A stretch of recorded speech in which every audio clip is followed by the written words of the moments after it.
नमस्कार साथियों, PCS simplify channel पर आपका स्वागत है।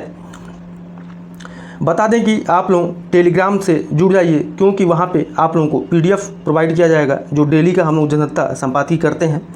और आज से हम लोग डेली के जो हफ्ते भर के टॉप करंट अफेयर रहेंगे उसके एमसीक्यू हम लोग करेंगे अंत में। तो आप लोग अंत तक बने रहेगा और टेलीग्राम से जुड़िए और ज़्यादा से ज़्यादा लाइक करिए, शेयर करिए, ताकि और भी लोग इस कार्यक्रम का लाभ ले सकें।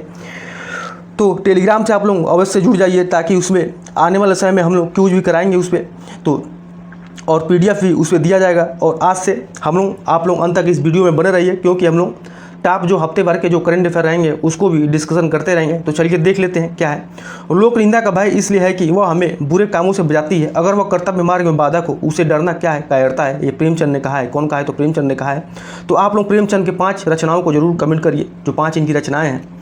और भी है तमाम, लेकिन आप लोगों को 5 ही रचनाओं को जो इनकी किताबें हैं उनको जरूर कमेंट करिए। चलिए देख लेते हैं क्या है। तकनीक कौशल पर मंदी की मार। तो इसमें हम लोग जानेंगे कि इतनी तकनीक कौशल के बाद भी क्यों है कि मंदी की मार झेलना पड़ रहा है, इतना बेरोजगारी चरम पर है। तो चलिए देख लेते हैं। हाल के वर्षों में आईआईटी से निकलने वाले कई छात्रों को भी नौकरी क्या हो रहा है, तो नहीं मिल पा रही है। इस वर्ष यह आंकड़ा 38% तक पहुंच गया है। यह निश्चित रूप से देखा है तो चिंता का विषय है। देख लेते हैं क्या कारण है इसमें। तो देश में बेरोजगारी की समस्या एक बड़ी चुनौती बनती जा रही है। वैश्विक परिस्थितियों के चलते भारत के नौकरी बाजार की हालत भी खराब है, जिसका असर छात्रों के प्लेसमेंट या उनके रोजगार पर देखने को मिल रहा है। भारतीय प्रौद्योगिकी संस्थान यानी आईआईटी को भारत के सबसे प्रतिष्ठित संस्थाओं में से एक माना जाता है, जहां प्रवेश पाना बेहद मुश्किल होता है। यह पढ़ाई करने का मतलब है सुनहरे भविष्य की गारंटी। ऐसा कहना है कि जो यहाँ पर पढ़ लेता है उसके भविष्य की गारंटी रहती है, सुनहरे भविष्य की गारंटी रहती है। मगर हाल के वर्षों में आईआईटी से निकलने वाले कई छात्रों को भी नौकरी नहीं मिल पा रही है। इस वर्ष यह आंकड़ा 38% तक पहुँच गया है। यह निश्चित रूप से क्या है तो चिंता का विषय है।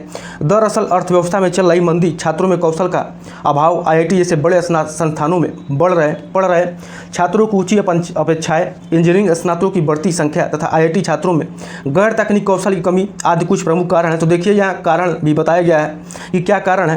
तो क्या कारण देख लेते हैं। छात्रों में कौशल का अभाव, आईआईटी जैसे बड़े संस्थानों में पढ़ रहे छात्रों की ऊंची अपेक्षाएं, इंजीनियरिंग स्नातकों की बढ़ती संख्या तथा आईआईटी छात्रों में गैर तकनीक कौशल की कमी आदि क्या है तो कुछ प्रमुख कारण है जो छात्रों को नौकरी प्राप्त करने में बाधा बन रहे हैं। वर्ष 2022 में देश भर के सभी 23 आईआईटी के कुल 17,900 छात्र प्लेसमेंट या रोजगार के पंजीकृत हुए थे, लेकिन इनमें से केवल 14,490 छात्रों का परिसर में चयन या कैंपस प्लेसमेंट हो पाया, यानी 19% आईआईटी इंजीनियरों को नौकरी नहीं मिल पाई। 2023 में नौकरी के लिए पंजीकृत होने वाली कुल आईआईटी छात्रों में से 21% को नौकरी नहीं मिल सकी। इस वर्ष 38% आईआईटी इंजीनियरों को नौकरी नहीं मिल पाई। हालांकि आईआईटी से स्नातक करने वाले बहुत से छात्र नौकरी के लिए खुद को पंजीकृत नहीं कराते, क्योंकि स्नातक के आगे की शिक्षा, अनुसंधान या उद्यमिता का विकल्प क्या करते हैं तो चुनते हैं। इसलिए प्लेसमेंट क्या है तो दरें केवल उन छात्रों का प्रतिनिधित्व करती है जिन्होंने कैंपस प्लेसमेंट के लिए पंजीकरण कराया था। पूरी दुनिया में 2020 से मंदी का सामना करना पड़ रहा है। यह मंदी कई वजहों से आई है। कोविड-19 महामारी ने वैश्विक अर्थव्यवस्था को एक व्यापक रूप से बाधित किया है, जिससे व्यापार और पर्यटन प्रभावित हुए। आपूर्ति श्रृंखला में व्यवधान आया। रूस यूक्रेन युद्ध ने ईंधन की कीमतों, मुद्रास्फीति में वृद्धि और वैश्विक वित्तीय बाजारों में अस्थिरता पैदा की है। इससे वस्तुओं की कीमतों में भी वृद्धि और उत्पादों की कमी हुई है। कई देशों में मुद्रास्फीति बढ़ रही है। तो आप लोग जरूर कमेंट करिए कि मुद्रास्फीति क्या होता है, जिससे लोगों की क्रय शक्ति कम हो रही है। मुद्रास्फीति का मुकाबला करने के लिए कई केंद्रीय बैंकों ने ब्याज दरों में वृद्धि की है, जिससे कर्ज लेना महंगा हो गया है। इस मंदी से दुनिया भर के देशों में आर्थिक विकास क्या है तो धीमा है। बेरोजगारी और गरीबी बढ़ी है। हालांकि सभी देश मंदी से समान रूप से प्रभावित नहीं हुए हैं। कुछ देश जैसे कि चीन है अपेक्षाकृत क्या है तो मजबूत प्रदर्शन कर रहे हैं, जबकि यूरोप के कुछ देश अधिक गंभीर रूप से प्रभावित हुए हैं। मंदी हमेशा नहीं रहती। आखिरकार अर्थव्यवस्था ठीक हो जाएगा और विकास फिर से शुरू हो जाएगा, लेकिन यह कहना अभी मुश्किल है कि वैश्विक अर्थव्यवस्था कब पूरी तरह से मंदी से उभर पाएगी। विशेषज्ञों का मानना है कि ऐसा 2024 या 2025 तक हो सकता है। वैश्विक मंदी का असर भारत पर भी पड़ रहा है, जिसकी वजह से खासकर इंजीनियरिंग के छात्र में कई कंपनियां भर्तियां क्या करें तो रोक रही हैं। इसका सीधा असर आईआईटी जैसे संस्थानों से निकलने वाले छात्रों पर पड़ रहा है। नव उद्यमों या स्टार्टअप में भी पूंजी कम आ रही है, जिसके कारण नौकरियों की संख्या कम हो रही है। जैसे जैसे ब्याज दरें बढ़ रही हैं, क्या हो रहा है तो जैसे जैसे ब्याज दरें बढ़ रही हैं, स्टार्टअप के लिए कर्ज लेना अधिक महंगा हो रहा है,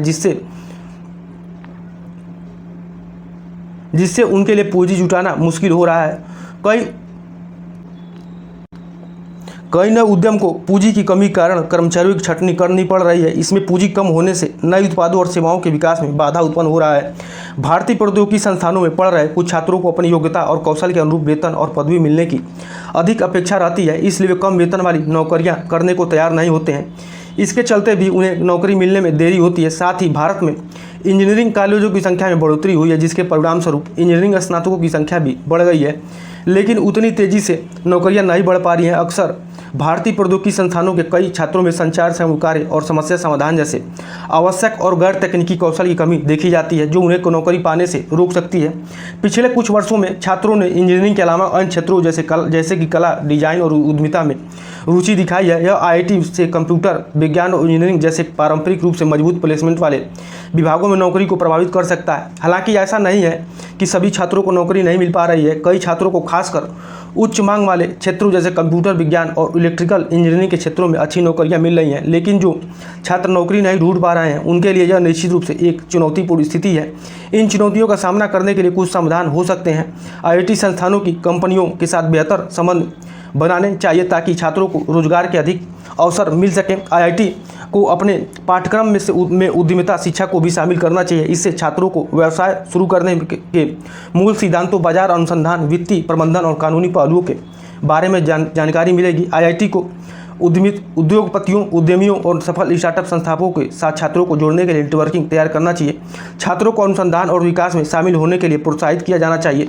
यह उन्हें नए विचारों और नवाचारों को विकसित करने में क्या करेगा तो मदद कर सकता है, जो उन्हें व्यवसायों के लिए सफलता की कुंजी हो सकते हैं। उद्यमिता को प्रोत्साहित करके IIT जैसे बड़े संस्थान न केवल छात्रों को नौकरी ढूंढने में मदद कर सकते हैं, बल्कि वे भारत को एक नवाचारों उद्यमशील अर्थव्यवस्थाओं बनाने में भी योगदान दे सकते हैं। कुछ छात्र नौकरी करना पसंद करते हैं, लेकिन जो छात्र अपना खुद का व्यवसाय शुरू करना चाहते हैं उनके लिए IIT उन्हें आवश्यक समर्थन और संसाधन प्रदान कर सकते हैं। IIT छात्रों को सशक्त बनाने और उन्हें सफल होने के लिए आवश्यक उपकरण प्रदान करने में महत्वपूर्ण भूमिका निभा सकते हैं। यह भी ध्यान रखना जरूरी है कि भारत में इंजीनियरिंग की नौकरी का बाजार लगातार बदल रहा है। नई तकनीकों के उभरने के साथ साथ कुछ कौशलों की मांग बढ़ रही है, जबकि अन्य कौशल कम प्रासंगिक हो सकते हैं। इसलिए IIT इंजीनियरों के लिए महत्वपूर्ण है कि वे नवीनतम रुझानों से अद्यतन रहें और अपने कौशल को विकसित करते रहें, ताकि वे नौकरी बाजारों में प्रतिस्पर्धी बने रह सकें। वैश्विक मंदी का असर भारत पर भी पड़ रहा है, जिसकी वजह से खासकर इंजीनियरिंग के क्षेत्र में भी कई कंपनियां भर्ती रोक रही हैं। इसका सीधा असर IIT जैसे संस्थानों से निकलने वाले छात्रों पर पड़ रहा है। स्टार्टअप में भी पूंजी कम आ रही है, जिसके कारण नौकरियों की संख्या क्या हो रही है तो नौकरियों की संख्या कम हो रही है। जैसे जैसे ब्याज दरें बढ़ रही हैं, स्टार्टअप के लिए कर्ज लेना अधिक ही महंगा हो रहा है, जिससे उनके लिए पूंजी जुटाना मुश्किल हो रहा है। कई स्टार्टअप को पूंजी कमी के कारण कर्मचारियों की छंटनी करनी पड़ रही है। तो चलिए आज का टॉप जो 5 करंट अफेयर उसको देख लेते हैं अंत में क्या है। तो चलिए ये थोड़ा सा सैन्य अभ्यास से संबंधित है, तो देख लेते हैं। तो 13 मई 2024 को मेघालय के उमरोई में भारत और फ्रांस संयुक्त सैन्य अभ्यास शक्ति का 7वां संस्करण शुरू हुआ। यह सैन्य अभ्यास 26 मई 2024 तक क्या होगा तो जारी रहेगा। अब बता दें कि ये जो युद्ध अभ्यास है वो एक वार्षिक होता है, एक द्विवार्षिक प्रशिक्षण कार्यक्रम है। द्विवार्षिक प्रशिक्षण कार्यक्रम है जो भारत और फ्रांस द्वारा बारी बारी से आयोजित किया जाता है। इसका पिछला संस्करण कब हुआ? संस्करण तो नवंबर 2021 में फ्रांस में आयोजित किया गया। भारतीय नौसेना और भारतीय वायुसेना के पर्यवेक्षक भी इस अभ्यास के एक हिस्सा बनेंगे। और ये बता दें कि ये किसके लिए होगा तो भारतीय नौसेना और भारतीय वायुसेना पर्यवेक्षक भी हैं, एक अभ्यास का एक हिस्सा बनेगा। इस संयुक्त अभ्यास में अर्ध शहरी और पहाड़ी इलाकों में भी ऑपरेशन पर ध्यान केंद्रित किया जाएगा। शक्ति उद्देश्य अभ्यास का मुख्य उद्देश्य यह है कि संयुक्त राष्ट्र जनादेश के अध्याय के 7वें के तहत पारंपरिक परिदृश्य में विविध क्षेत्रों संचालनों के लिए दोनों पक्षों की संयुक्त सैन्य क्षमता का बढ़ाना है, यही मेन थीम है। संयुक्त सैन्य अभ्यास डस्टली का 5वां संस्करण तो 15 से 28 अप्रैल 2024 तक उज्बेकिस्तान के टर्मेश जिले में भारत और उज्बेकिस्तान के बीच क्या हुआ तो संयुक्त सैन्य अभ्यास डस्टली का 5वां संस्करण आयोजित किया गया।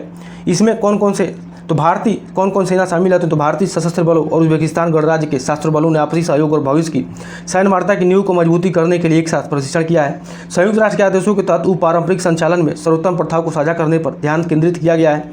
अब देख लेते हैं ये जो आयोजन है ये कहाँ पर हुआ था तो मध्य देशों के मध्य संयुक्त सैन्य अभ्यास का 4था संस्करण 20 फरवरी 2023 को उत्तराखंड के पिथौरागढ़ में आयोजित किया गया है। वही इसका अभ्यास का पहला संस्करण कब हुआ तो डस्टली का तो 2019 में उज्बेकिस्तान में आयोजित किया गया था। अब आगे देख लेते हैं क्या है। वैश्विक लैंगिक अंतराल सूचकांक, ये समझिए कि बहुत ही महत्वपूर्ण सूचकांक है, इससे आ ही जाता है। तो चलिए देख लेते हैं। 12 जून 2024 को विश्व आर्थिक मंच द्वारा जारी वैश्विक लैंगिक अंतराल सूचकांक 2024 में भारत 2 स्थान फिसलकर 129वें स्थान पर पहुंच गया है।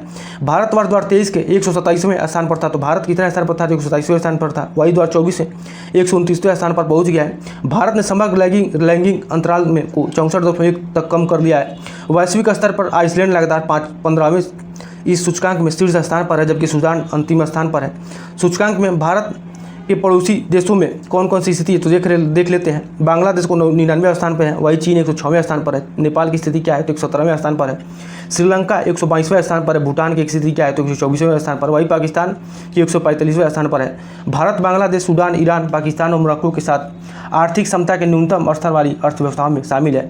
तो बता दें कि तो न्यूनतम अर्थव्यवस्थाओं में कौन कौन शामिल है तो भारत है, बांग्लादेश है, सूडान है, ईरान है, पाकिस्तान है, मोरक्को है। और हालांकि माध्यमिक शिक्षा के नामांकन के मामले में भारत ने लैंगिक समानता में सबसे अच्छा प्रदर्शन किया है। तो किसमें? तो माध्यमिक शिक्षा के नामांकन में के मामले में भारत लैंगिक समानता में सबसे अच्छा प्रदर्शन किया है, जबकि महिलाओं के राजनीतिक सशक्तिकरण में इसने वैश्विक स्तर पर 65वें स्थान के साथ बेहतर प्रदर्शन किया है। अब आगे देख लेते हैं क्या है। वैश्विक लैंगिक अंतराल सूचकांक वर्ष 2006 से विश्व आर्थिक मंच द्वारा प्रतिवर्ष जारी किया जाता है। तो कब से आ रहा है तो 2006 से जारी किया जाता है। यह कुल 646 देशों में 4 निम्नलिखित क्षेत्रों में लैंगिक समानता का क्या करता है तो मापन करता है। कौन कौन से हैं तो आर्थिक भागीदारी है, क्या है आर्थिक भागीदारी और अवसर है, शैक्षिक प्राप्ति है, स्वास्थ्य है, तो राजनीतिक सशक्तिकरण है। अब देख लेते हैं आईआईटी दिल्ली विश्व की 10 सबसे व्यस्त हवाई अड्डा है। कौन सा? तो आईआईटी दिल्ली। तो देख लेते हैं क्या है। 15 अप्रैल 2024 को एयरपोर्ट काउंसिल इंटरनेशनल वर्ल्ड द्वारा जारी सूची में दिल्ली स्थित इंदिरा गांधी अंतर्राष्ट्रीय हवाई अड्डा को वर्ष 2023 के लिए विश्व के शीर्ष 10 सबसे हवाई अड्डों को सूची में 10वीं रैंक प्रदान की गई है। इस सूची में अमेरिका का हर्ट्सफील्ड जैक्सन अटलांटा अंतर्राष्ट्रीय हवाई अड्डा शीर्ष पर है, जबकि दुबई और डलास हवाई अड्डा क्रमशः दूसरे और तीसरे स्थान पर है।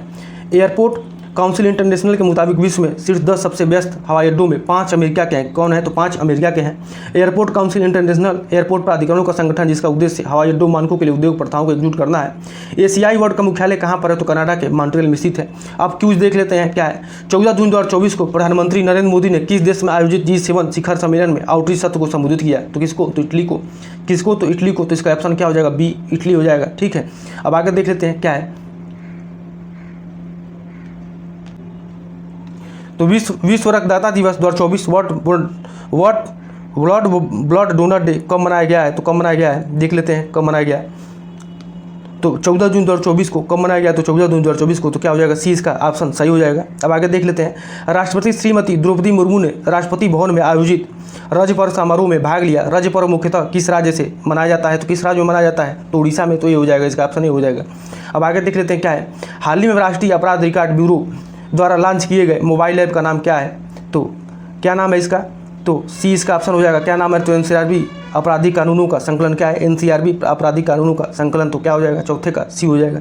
अब आगे देख लेते हैं क्या है। हाल ही में विश्व स्वास्थ्य संगठन ने किस संस्थान को पारंपरिक चिकित्सा में मौलिक और साहित्यिक अनुसंधान के लिए WHO सहयोगी केंद्र के रूप में नामित किया है? तो किसको? तो राष्ट्रीय भारतीय चिकित्सा विरासत संस्थान को। किसको? तो राष्ट्रीय भारतीय चिकित्सा विरासत संस्थान को। तो बी हो जाएगा। तो आज के लिए इतना ही। आप लोगों को बहुत बहुत धन्यवाद, और अच्छा लगे तो आप लोग जरूर लाइक एंड शेयर करिए, सब्सक्राइब करिए, ज़्यादा से ज़्यादा लोगों को जोड़िए। ठीक है, चलिए बहुत बहुत धन्यवाद।